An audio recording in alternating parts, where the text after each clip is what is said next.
Terima kasih Yang Mulia. Bismillahirrahmanirrahim. Assalamualaikum warahmatullahi wabarakatuh. Salam sejahtera, salam, Om Swastiastu, Namo Buddhaya, salam kebajikan. Yang Mulia Ketua Bapak Suhartoyo, Yang Mulia Saldi Isra, Yang Mulia Bapak Arif Hidayat, Yang Mulia Ibu Eni Nurbaningsih, Yang Mulia Bapak Daniel Yusmikpo, Yang Mulia Bapak Arsul Sani, Yang Mulia Bapak Guntur Hamzah, dan Yang Mulia Bapak Ridwan Mansur, Majelis Hakim Mahkamah Konstitusi yang kami hormati. Bapak Menko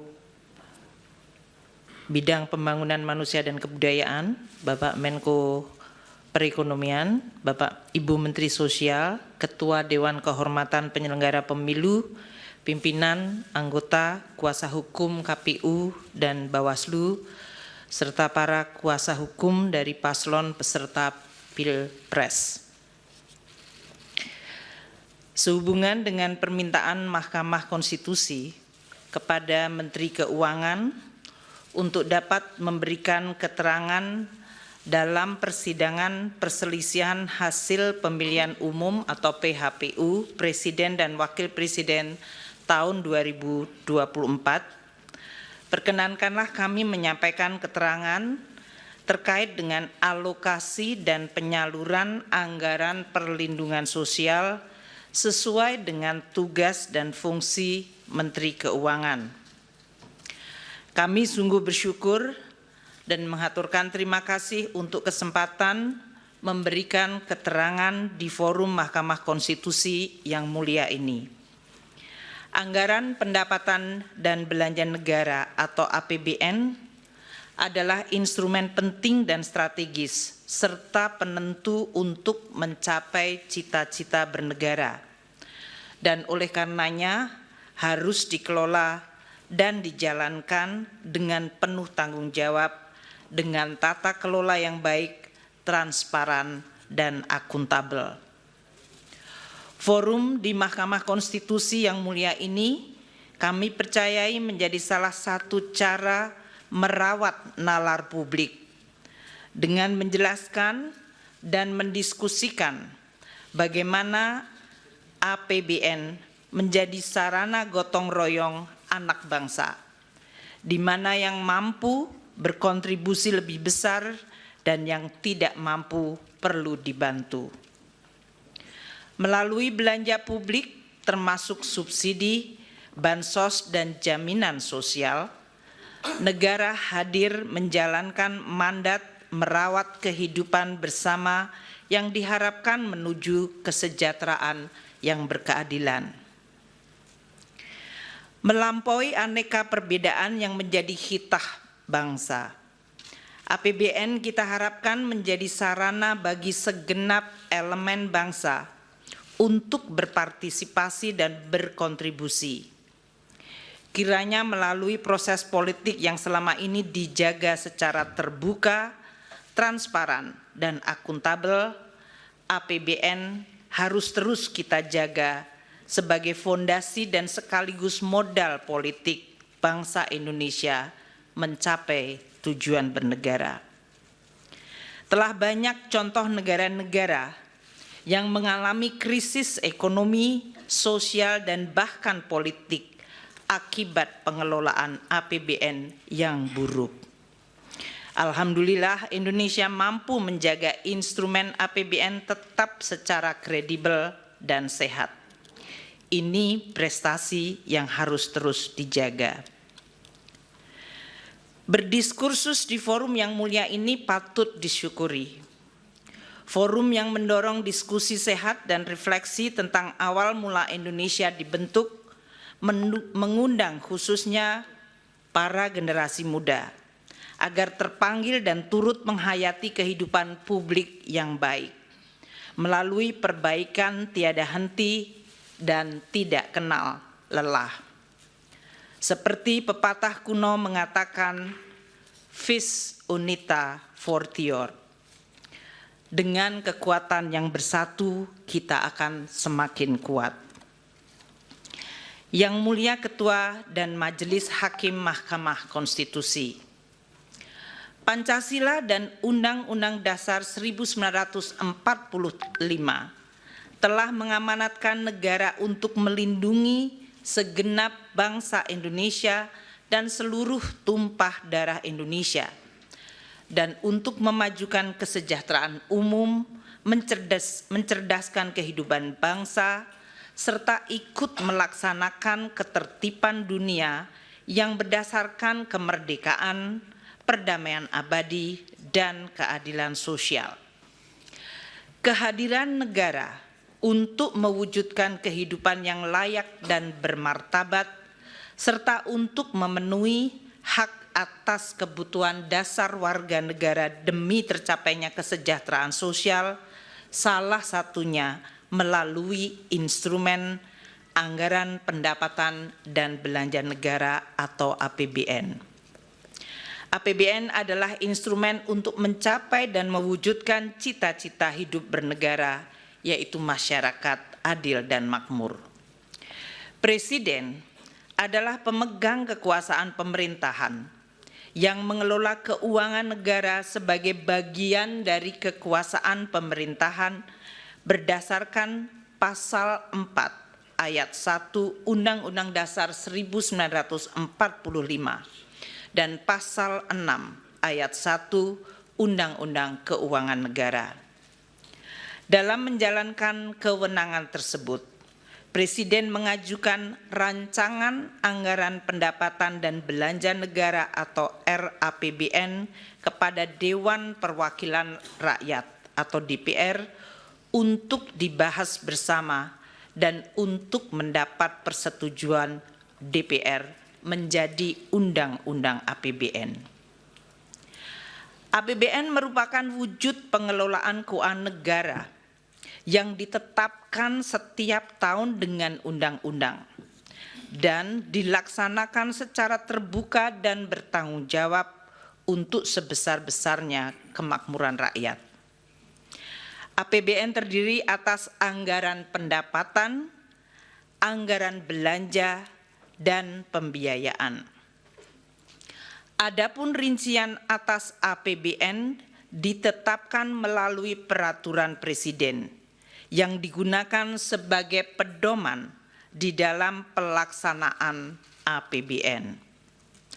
APBN menjalankan fungsi alokasi, yaitu menciptakan perekonomian yang efisien dengan melakukan koreksi atas kegagalan mekanisme pasar atau market failure dan menyediakan barang publik seperti infrastruktur keamanan termasuk peradilan. APBN juga menjalankan fungsi distribusi untuk menciptakan pemerataan pendapatan antar kelompok rumah tangga dan antar daerah. Selain itu, APBN juga menjalankan fungsi stabilisasi untuk menjaga perekonomian dari guncangan akibat ketidakpastian ekonomi global, pengelolaan inflasi, stabilitas harga, dan sebagai shock absorber melindungi daya beli masyarakat, terutama yang berpendapatan rendah. Anggaran belanja dirinci menurut organisasi, fungsi, jenis, dan program belanja. Belanja berdasarkan fungsi terdiri dari 11 fungsi, dari mulai fungsi pertahanan, ketertiban keamanan, kesehatan, pendidikan, perlindungan lingkungan hidup, perumahan, hingga fungsi ekonomi dan fungsi perlindungan sosial. Anggaran perlindungan sosial terdapat pada berbagai kementerian lembaga, di Bendahara Umum Negara atau BUN, dan di pemerintahan daerah Pemda termasuk desa melalui transfer ke daerah atau TKD. Yang Mulia Ketua dan Majelis Hakim Mahkamah Konstitusi, Dalam penjelasan pasal 8 ayat 2, huruf A angka 4, Undang-Undang APBN 2024 yaitu Undang-Undang nomor 19 tahun 2023, fungsi ekonomi diartikan sebagai belanja pemerintah pusat yang berdaya guna dalam mendorong pertumbuhan ekonomi dan menjaga daya beli masyarakat di bidang perdagangan, termasuk pengembangan usaha koperasi dan usaha mikro kecil menengah atau UMKM, ketenaga kerjaan, pertanian, kehutanan, kelautan, dan perikanan, bahan bakar dan energi, pertambangan, industri, konstruksi, transportasi, serta telekomunikasi dan informatika. Lebih lanjut, penjelasan dalam pasal 8 ayat 2 huruf A angka 11 Undang-Undang APBN 2024, fungsi perlindungan sosial merupakan belanja pemerintah pusat yang berdaya guna dalam memberikan pelayanan pelayanan sosial, jaminan sosial, pemberdayaan sosial, penyuluhan sosial, dan bantuan sosial serta perlinsos lainnya untuk melindungi masyarakat dari kemungkinan terjadinya risiko sosial. Yang Mulia Ketua dan Majelis Hakim Mahkamah Konstitusi, penyusunan dan pembahasan bersama DPR serta penetapan anggaran pendapatan belanja negara sebagai undang-undang melalui siklus yang merupakan rangkaian kegiatan mulai dari perencanaan sampai dengan pertanggungjawaban APBN setiap tahun. Kami akan memberikan ilustrasi penyusunan APBN tahun 2024 ini. Siklus penyusunan dimulai sejak tahun sebelumnya, yaitu tahun 2023, dengan tahapan sebagai berikut. Tahap perencanaan dan penganggaran RAPBN 2024 dijadwalkan pada periode Januari hingga Juli 2023, mencakup penyiapan konsep kerangka ekonomi makro, pokok-pokok kebijakan fiskal atau KEM PPKF, dan rencana kerja pemerintah RKP, dan perencanaan kegiatan serta pagu anggaran oleh kementerian dan lembaga. DPR yang terdiri dari seluruh fraksi partai politik membahas KEM PPKF dan RKP 2024 pada bulan Mei 2023. Presiden menyampaikan nota keuangan dan RUU APBN 2024 kepada DPR pada sidang paripurna tanggal 16 Agustus 2023. Tahap pembahasan RAPBN untuk 2024 terjadi pada periode Agustus hingga Oktober 2023, di mana RUU APBN 2024 telah dapat diselesaikan dibahas antara pemerintah dan DPR dan mendapat persetujuan pada rapat paripurna DPR pada tanggal 21 September 2023. Tahap penetapan Undang-Undang APBN yang dijadwalkan paling lambat akhir Oktober terjadi di mana Undang-Undang APBN 2024 yaitu Undang-Undang 19 tahun 2023 ditetapkan pada tanggal 16 Oktober 2023. Selanjutnya, Peraturan Presiden Rincian APBN yang dijadwalkan November-Desember telah selesai ditetapkan pada tanggal 28 November. Tahap pelaksanaan APBN pada tahun berjalan yang diawali dengan disahkan dokumen pelaksanaan anggaran dan dilanjutkan dengan pencatatan serta pelaporan per semester.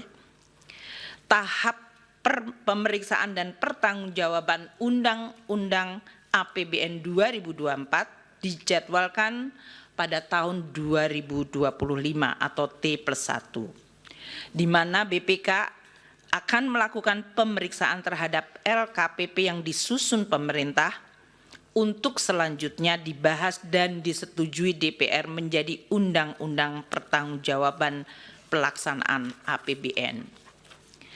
Kami menjelaskan ini untuk kemudian disandingkan proses lini masa penyusunan APBN tahun anggaran 2024 yang telah selesai pada tanggal 21 September 2023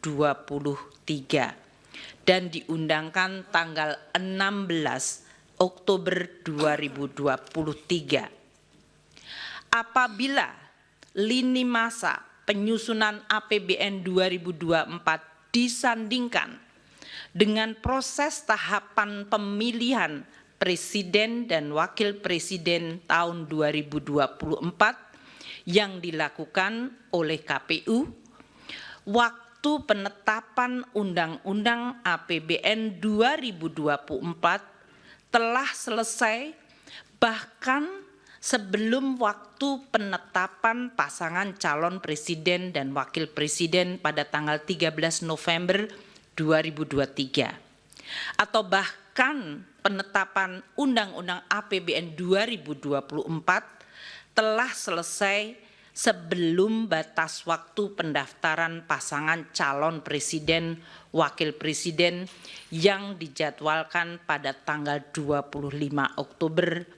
2023. Dengan demikian dapat kami pastikan penyusunan APBN 2024 dan penetapan menjadi undang-undang tidak dipengaruhi oleh siapa-siapa yang akan maju menjadi pasangan calon presiden dan wakil presiden pada pemilu 2024. Yang Mulia Ketua dan Majelis Hakim Mahkamah Konstitusi, APBN adalah instrumen penting untuk menjaga masyarakat, negara, dan perekonomian agar mampu menghadapi berbagai dinamika perekonomian global, nasional, dan juga menjawab tantangan zaman untuk mendukung berbagai agenda pembangunan secara optimal. APBN harus didesain secara antisipatif, responsif, dan mampu adaptif di dalam menghadapi berbagai kondisi dan guncangan. Pemerintah dan DPR sepakat untuk menggunakan APBN sebagai instrumen kebijakan kontra-siklus atau counter-cyclical yang sangat penting. Misalnya pada saat terjadi guncangan hebat dan dahsyat akibat pandemi COVID-19, APBN telah berperan luar biasa secara efektif melakukan penanganan COVID-19 serta dampaknya melalui program pemulihan ekonomi nasional atau PCPEN. APBN juga bekerja sangat keras untuk menjaga momentum pemulihan ekonomi khususnya dalam penanganan dampak lanjutan atau scarring effect yang timbul akibat dari pandemi 19. Penyusunan APBN 2024 juga tetap menghadapi berbagai tantangan ketidakpastian perekonomian global, seperti inflasi dan suku bunga tinggi di negara-negara maju, juga persaingan geopolitik, khususnya eskalasi perang Rusia dan Ukraina, dan proteksionisme yang meningkat, yang menyebabkan terganggunya rantai pasok pangan dan energi. Selain itu, terdapat tantangan domestik berupa peningkatan investasi yang harus terus dilakukan. Dampak dari El Nino dan cuaca buruk di berbagai daerah telah mengancam ketahanan pangan dan kesejahteraan masyarakat. Dengan mempertimbangkan berbagai kondisi di atas, pemerintah bersama DPR sepakat bahwa APBN 2024 harus optimis namun tetap waspada terhadap dinamika yang terjadi. Tema kebijakan fiskal tahun 2024 diarahkan untuk mempercepat transformasi ekonomi yang inklusif dan berkelanjutan. Yang Mulia Ketua dan Majelis Hakim Mahkamah Konstitusi, izinkan kami sekarang membahas khusus mengenai Perlinsos. Dengan tema APBN 2024, kebijakan APBN 2024 dalam jangka pendek difokuskan untuk melakukan pengendalian inflasi dalam bentuk stabilitas harga, penghapusan kemiskinan ekstrim, penurunan prevalensi stunting, dan peningkatan investasi. Untuk melaksanakan tema dan arah kebijakan fiskal tersebut, APBN 2024 dirancang sebagai shock absorber untuk melindungi daya beli rakyat dan menjaga stabilitas ekonomi antara lain melalui program perlindungan sosial. Postur APBN 2024 dengan total belanja mencapai 3.325,1 triliun. Di dalamnya terdapat belanja untuk perlindungan sosial sebesar 496,8 triliun rupiah yang berfungsi untuk stabilisasi dan mendukung penghapusan kemiskinan termasuk kemiskinan ekstrim dan stunting. Yang Mulia Ketua dan Majelis Hakim Mahkamah Konstitusi, alokasi anggaran Perlinsos yang sebesar 496,8 triliun dapat dilihat di dalam gambar ini dilaksanakan oleh berbagai kementerian lembaga dan berasal dari badan anggaran atau bagian anggaran KL maupun bagian anggaran bendahara umum negara serta transfer. 75,6 triliun rupiah anggaran Kemensos disalurkan melalui program bantuan sosial atau Bansos, yaitu program Keluarga Harapan PKH, Kartu Sembako, dan program Bansos lainnya. 80,5 triliun untuk perlindungan sosial dikelola oleh beberapa kementerian lembaga seperti Kemendikbud dan Kemenak melalui program PIP, KIP, dan beasiswa afirmasi. Kementerian Kesehatan melalui program Kartu Indonesia Sehat, Kementerian Tenaga Kerja untuk iuran jaminan kehilangan pekerjaan, dan BNPB untuk dana siap pakai bencana. Sementara 340,7 triliun bagian terbesar adalah Perlinsos dalam bentuk subsidi energi, yaitu BBM, LPG, dan listrik, subsidi non-energi seperti pupuk, PSO, kredit usaha rakyat, bunga kredit perumahan, dan antisipasi penanggulangan bencana. Belanja Perlinsos yang disalurkan melalui Kementerian Pendidikan dan Kebudayaan dan Kementerian Agama mengalami kenaikan sebesar 7,47 triliun dibandingkan tahun 2023 dikarenakan adanya kenaikan unit cost jenjang pendidikan menengah dan penambahan sasaran. Sementara belanja bansos selain PKH dan kartu sembako yang disalurkan oleh Kementerian Sosial mengalami kenaikan 1,23 triliun rupiah dikarenakan adanya kenaikan alokasi untuk bantuan makan lansia, bantuan untuk penyandang disabilitas, dan bantuan yatim piatu.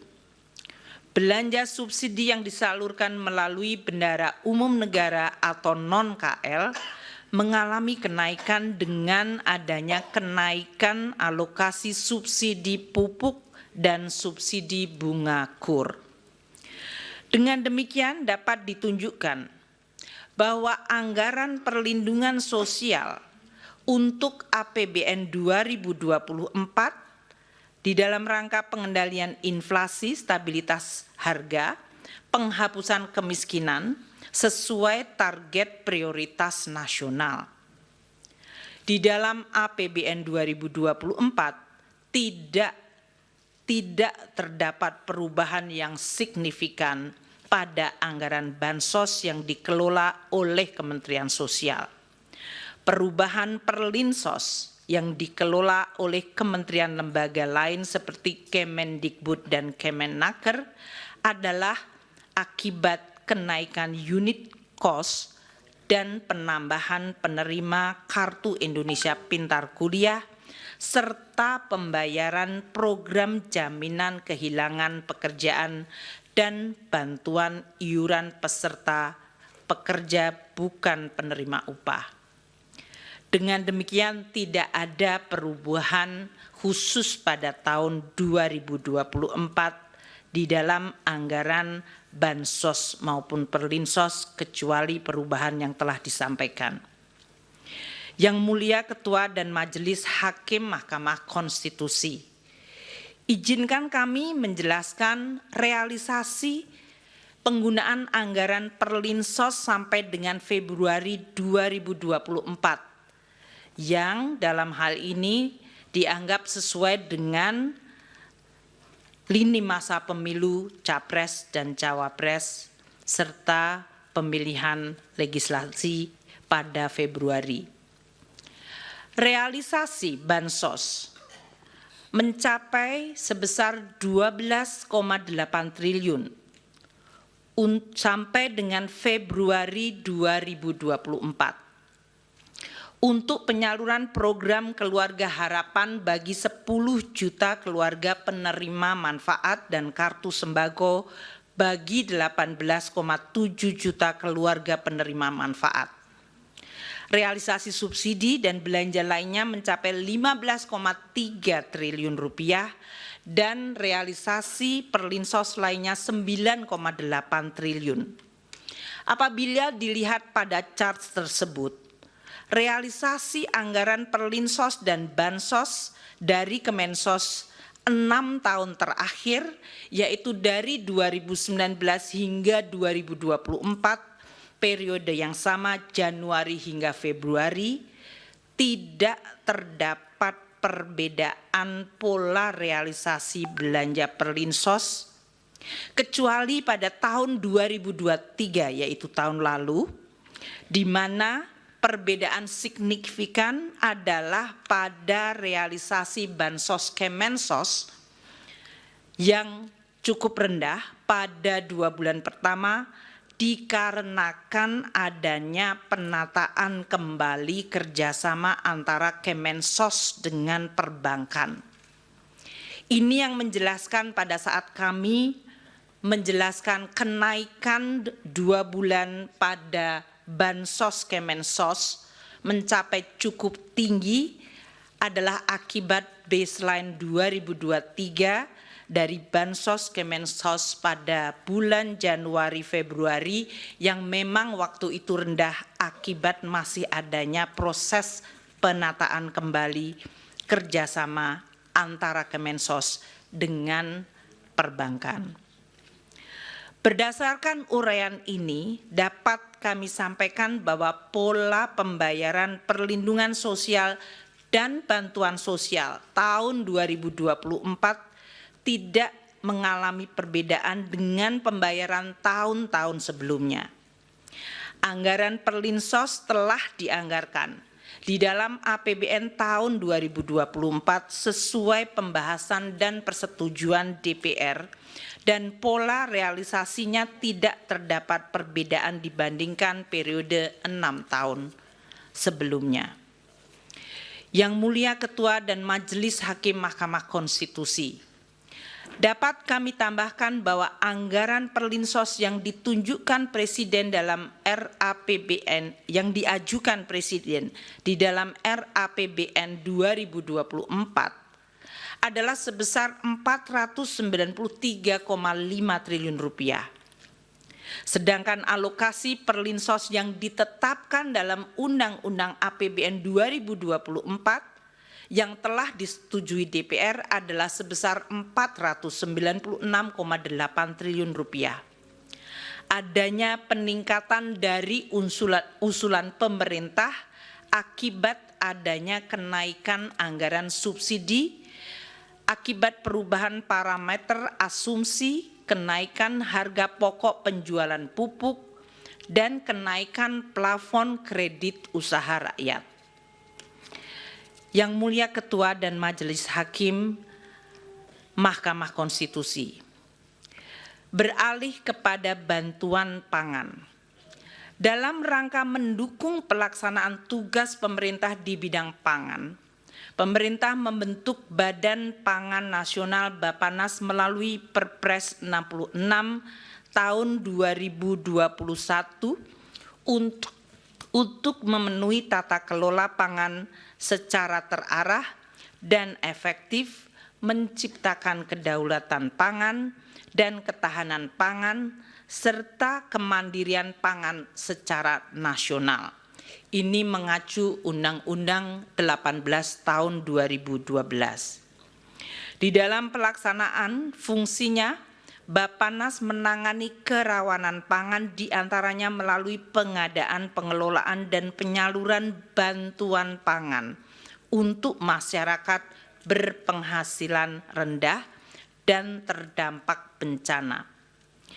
Penyaluran bantuan pangan yang dilakukan melalui Bappenas bukan merupakan bagian dari perlindungan sosial, namun ditujukan untuk penguatan ketahanan pangan dan stabilitas harga pangan. Di dalam APBN ini masuk fungsi ekonomi, bukan fungsi perlinsos. Pada tahun 2023, Bappenas mempunyai anggaran 10,2 triliun rupiah dan sudah memberi bantuan pangan kepada 21,53 juta keluarga penerima manfaat. Pemberian dilakukan oleh Perum Bulog selama periode September-November 2023 berupa pemberian 10 kg beras.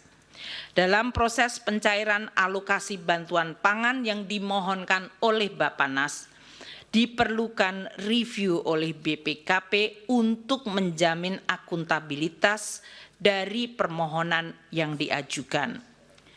Sedangkan untuk tahun 2024, Bappenas memiliki anggaran sebesar 6,71 triliun rupiah atau justru turun 30% dari anggaran 2023. Yang Mulia Ketua dan Majelis Hakim Mahkamah Konstitusi, pelaksanaan dan pengelolaan APBN dihadapkan pada tantangan perekonomian yang terus berubah secara dinamis.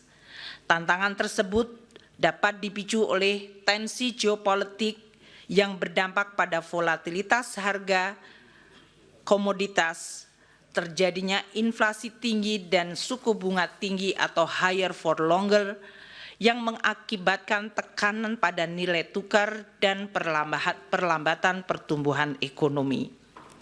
Di sisi lain, APBN sebagai instrumen andalan yang penting harus terus dijaga agar tetap sehat, kredibel, dan sustainable. Oleh karena itu, APBN di dalam pelaksanaannya harus terus dikelola secara dinamis, agar tetap bisa terjaga dan efektif menjaga stabilitas ekonomi dan melindungi rakyat, serta mendukung proses pembangunan berkelanjutan. Pengelolaan APBN yang dinamis tersebut dilakukan melalui penyesuaian-penyesuaian seperti dilakukannya refocusing belanja, atau bahkan pernah dilakukan pemotongan belanja seperti pada saat menghadapi guncangan pandemi COVID-19. Penyesuaian yang lebih ringan dilakukan melalui proses automatic adjustment sebesar 5% dari belanja kementerian lembaga. Hal ini untuk mendorong penajaman prioritas belanja kementerian lembaga tanpa mengorbankan target capaian prioritas KL. Hal ini diatur dalam Undang-Undang Nomor 19 2023 tentang APBN 2024 Pasal 28 ayat 1 huruf E dan penjelasannya. Automatic adjustment bermanfaat untuk juga menambah daya tahan APBN di dalam menghadapi berbagai kemungkinan dinamika global dan nasional. Yang Mulia Ketua dan Majelis Hakim Mahkamah Konstitusi, APBN yang sehat, kredibel, dan berkelanjutan adalah fondasi penting bagi kehidupan berbangsa dan bernegara dalam sistem demokrasi yang terbuka dan transparan. APBN juga menjadi instrumen check and balance yang sehat bagi rakyat untuk dapat mengevaluasi cara kerja dan hasil kerja pemerintah.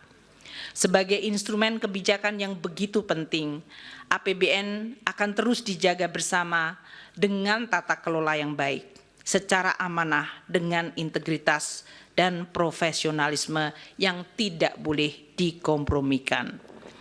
APBN adalah alat penting bagi semua generasi bangsa, baik generasi hari ini maupun generasi yang akan datang, di dalam mencapai cita-cita bersama, yaitu terwujudnya gemah ripah loh jinawi toto tentrem kerto raharjo, baldatun toibatun warobun ghafur, negeri yang damai, adil, makmur, dan sejahtera.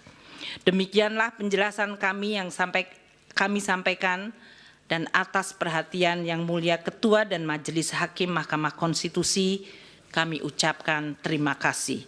Wassalamualaikum warahmatullahi wabarakatuh. Om Santi Santi.